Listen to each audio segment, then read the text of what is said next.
이 책 전체가 내가 요즘 운동권들의 회고록을 보면 약간 양가 감정이 드는데 이 사람들이 정말 정직하게 자기의 과거를 얘기했나라는 의구심이 들어요. 그러니까 예를 들어서 안희정 씨 안희정 씨 회고록을 보면 자기가 주사파에 경도됐다 그런 얘기가 한 구절도 없어. 반미 청년이잖아. 그러니까 그런 얘기 없고 김경수 회고록 그렇고 한명숙 회고록 다 그래. 그러니까 운동권이 과거를 정직하게 얘기하지 않아. 그리고 좀 이따 얘기할 김대중 내라는 모 사건 같은 게 있는데, 그러니까 그 얘기를 안 썼죠. 네, 안 썼어요 제대로. 그러니까 유시민과 사실 이해찬이 그 모 사건에서 서로가 뿌락질하고 지금 손가락질하고 있는 상황 아니에요?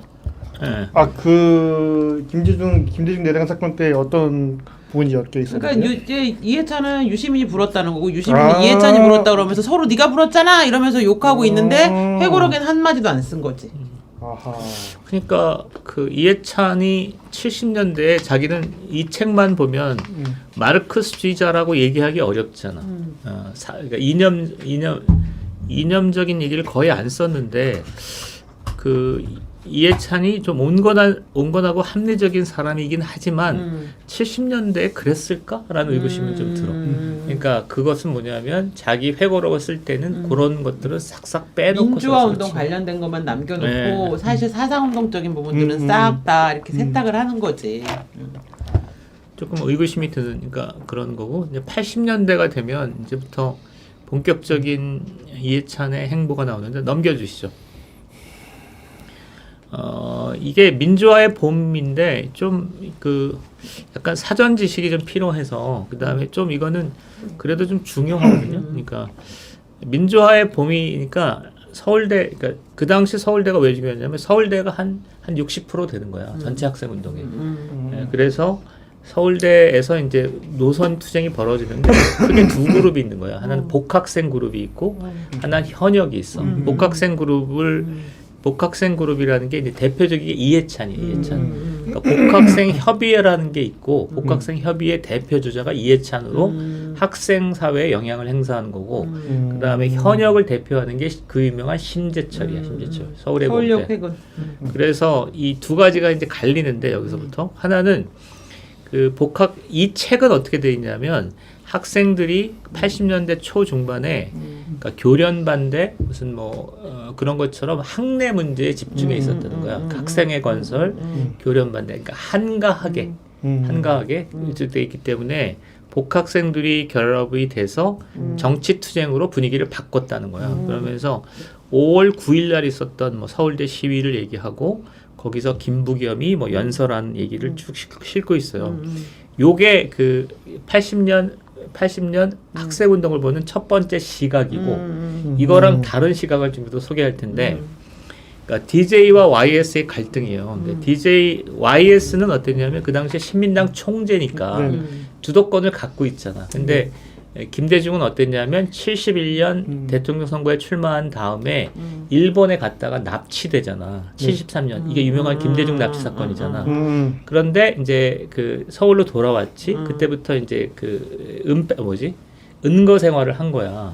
그러니까 80년이 딱 되면 서울의 봄이 되면 활동을 재개하긴 했지만 저기에 영향력이 없잖아. 야당에서의 영향력이 없으니까 DJ는 어떻게 하려고 그랬냐면 이게 80년에도 그랬고 87년에도 그래. 그러니까 YS는 가만히만 있으면 자기가 대빵이 되는 거야. 제1야당의 그 야당의 당 대표가 되고 그 다음에 대통령 후보가 되는 거고 그 다음에 반대로 DJ는 YS 중심의 이 판을 흔들어야 돼. 이해가 되죠. 흔드는데 어떻게 흔들려고 그랬냐면 제야를 끌어들여서 제야의 대표적인 게 문익환, 이문영 이런 사람이야. 그래서 정치 투쟁을 해서 분위기를 바꿔야 되는 거야. 심지어 어디까지 있냐면은 거리 투쟁을 해서 과도 정부를 세우겠다는 거야. 거리 항쟁 이게 내란이야. 김대중 내라는 사건이야 이게. 그러니까 DJ YS의 갈등이 있었고 DJ는 그것을 위해서 뭘 해야 되냐면 이해찬을 고리로 해서 서울대 학생운동 이해찬은 복학생 협의회고 그러니까 제야가 있어. 제야 국민연합이라는 제야가 있고 여기에 문익환도 있고 이문영도 있고 그래. 그런데 여기 중에 일부가 이해찬인 거야. 그러니까 이해찬을 해서 서울대 학생운동을 이렇게 영향력을 행사해서 학생운동이 거리에 나가서 진출하자 이런 얘기를 하는 거지. 이해가 되시죠? 그러니까 DJ가 그 야권에서 단일 후보가 되기 위해서 지금 YS하고 정치력에서 밀리니까 외부 세력을 잡고 와야 하는데 그때 한 축이었던 게 학생은 이해찬이 그 학생운동 축이었다는 거죠. 그 학생운동에 영향을 미쳐. 근데 그 정도가 YS로와의 경쟁에서 이기는 정도가 아니라 실제로 과도 정부를 세우겠다. 거리 항쟁을 통해서. 4.19 같은 걸 만들어내겠다는 그럼 거야. 내란 사건이 진실이네? 그러니까. 진짜 내란을 하려고 한 거네? 그렇죠. 그러면 이해찬이 얘기하는 촛불혁명의 꿈, 촛불정부의 꿈은 저 때부터 시작된 거네 이미. 그러니까 여기서 그런 얘기를 지금 한 건데 그래서 그 주대현 선배가 이렇게 증언을 할 때 보면 네. 서울에 보면 나보다 한 4, 5년 앞선 세대니까 얘기 좀 해보세요. 그러면은 자꾸 복학생들이 와서 여기서 복학생이 이해찬 계열이야. 와서 자꾸 거리 투쟁을 선동한다는 거야. 무리하게. 그러니까 여기서는 첫 번째 이 책은 어떻게 돼 있냐면 학생들이 뭘 잘 모르고 학내 문제에 집중한다 이렇게 분석을 해놨잖아. 근데 반면에 그 당시에 무림 계열의 그 학생들은 복학생들이 무리하게 학내 실정을 뛰어넘어서 거리 투쟁을 하려고 했다는 그 이해찬은 학님이야? 이해찬이 복학생 그룹. 무리방님하고는 또 상관이 또 달라. 없어. 복잡해. 나 80년대 학생부터 읽었어나? 나 진짜. 그래서 이렇게 된 거예요. 그래서 그때 이제 여기서부터 이제 논쟁적인 얘기를 한다면 내가 볼 때 그 민주화 운동에서 김대중의 책임을 물을 때가 됐어. 그러니까 80년도에 그러니까 내가 이게 선명히 기억나는데 85년 5월달에 그 서울대에서 무슨 집회가 크게 열렸어. 한 2만 명 모였어. 근데 그때 김병호 씨가 이렇게 왔는데 이 양반이 서울 학생 하나가 나오더니 80년대 DJ의 책임을 막 묻더라고. 추궁을 하더라고. 난 그게 무슨 소린가 했어. 2학년 때니까. 그 장면이 기억나. 그러니까 80년도에 DJ가 문제가 있었어. 약간 이번 교육감 선거에서 박선영 후보 같은 그런 캐릭터인가요? 거지. 예.